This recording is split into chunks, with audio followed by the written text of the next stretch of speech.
quick introduction to how we use the temperature that we can observe of stars to give an idea of how stars evolve and what the future holds for them. So the first thing is to remind ourselves that the radiation we get from the sun is a continuous spectrum with mostly visible radiation in white light that we observe, but also some infrared. Obviously that changes with temperature. The colder stars, colder objects at only 4000 Kelvin are producing a lot of red and infrared. White light from our sun is characteristic of 5700 Kelvin here, and then as you go up to something even hotter, 7500 Kelvin, then the peak wavelength that you're getting is much more towards the blue part of the spectrum. So for instance, Antares as a star is only 3400 Kelvin, so therefore it's got a lot of red light in it and it appears red in the night sky. Our sun has the nice broad white spectrum of all visible colours, but Spectra, a much hotter star at 23,000 Kelvin, is mostly blue and a lot of ultraviolet, so it can only be detected in the ultraviolet. There are various types of stars. There's what actually happens to stars depends on the size that they are, the stage that they're at in their life, and we can detect an awful lot from the radiation that's emitted in terms of the colour and the wavelengths. So if we look at what's called the Hertzsprung-Russell Diagram, then that plots the luminosity of a star, where you're getting brighter towards the top end of the spectrum here, and the temperature of the star. But in this case, the temperature is decreasing scale, so it's going from hot to cool along the x-axis. So for instance, a star which is cool but very bright in the sky would be up here. A star which is hot but bright is there, cool and dim and hot and dim. And the sun, our sun, just sits nicely in the middle. It's not particularly extreme in any of these. Quite interesting to try and sort of allocate celebrities to some of these corners, but that's for you to have a think about if you want. So the Hertzsprung-Russell diagram, when you plot all the stars that we can observe in the sky, actually has a big clump in the middle there. It's called the main sequence, and that's kind of where the main activity of a star occurs. You've got red giants up here and white dwarfs down there, and a star actually journeys around this diagram as it gets hotter and gets brighter because of its life cycle, what's actually happening to the star.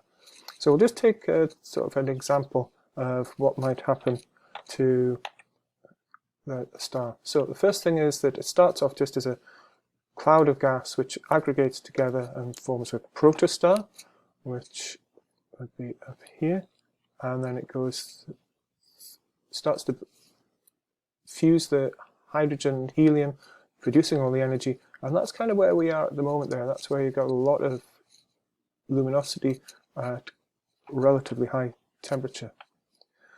When the hydrogen runs out, then the star starts to swell up because there's not so much, there's a lot of pressure to push the outer layers outwards and less holding the star together. So it becomes a red giant, and so a red giant has got now larger elements such as carbon and oxygen in the middle, and a shell still with helium and hydrogen.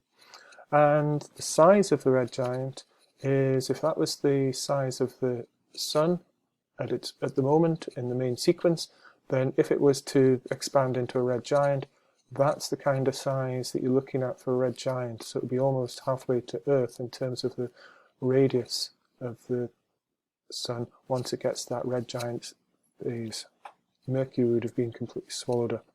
But don't worry, because this is going to happen in millions of years' time.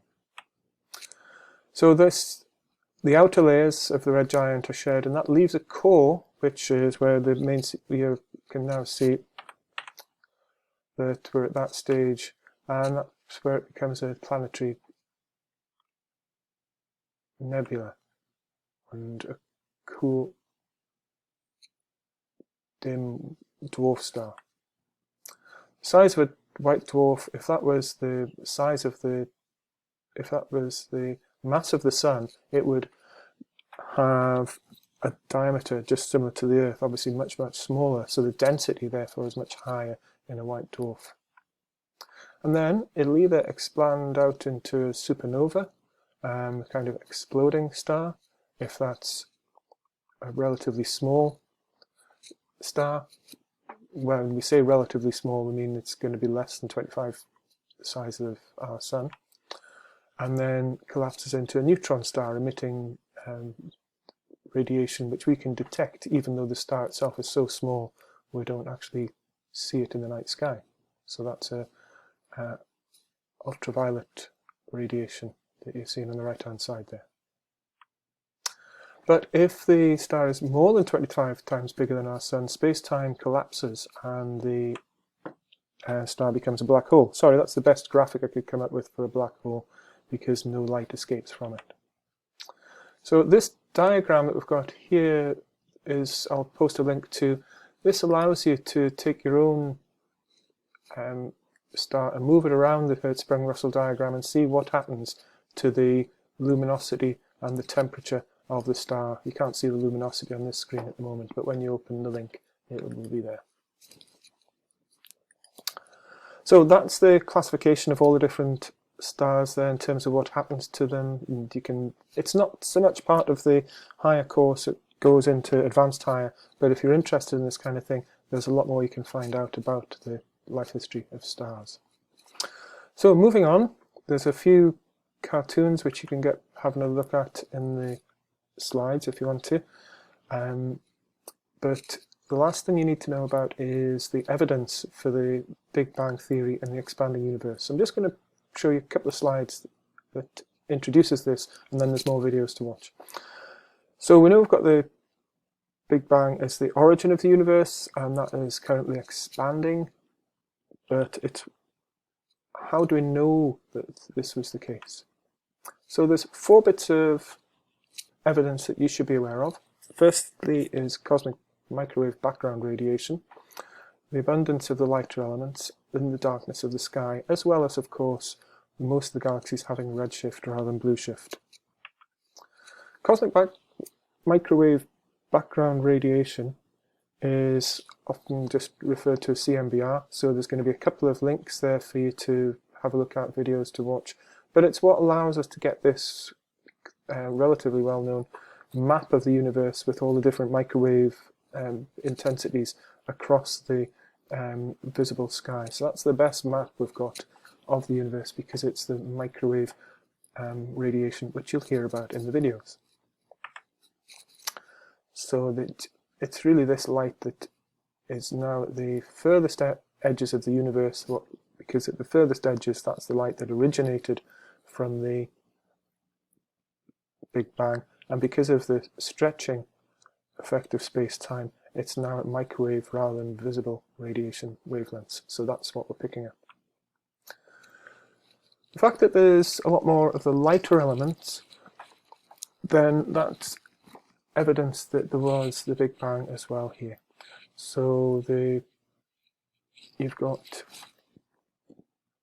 the element abundance here, and that's been plotted against the density of ordinary matter compared to photons. So there's more of these lighter elements than you would expect if there hadn't been the Big Bang. And Olber's paradox, the best way to see the fact that if the universe wasn't expanding and hadn't come from a black hole, from a Big Bang, then you would be able to see all the stars, and therefore the night sky would be bright because there'd be so many stars that it would be almost like daylight. So this describes Olber's paradox and why the night sky is actually black, and that also supports the Big Bang Theory. So that's the content that you've got there from what we've just gone over, so you can get back to making the notes and watching the extra videos from this.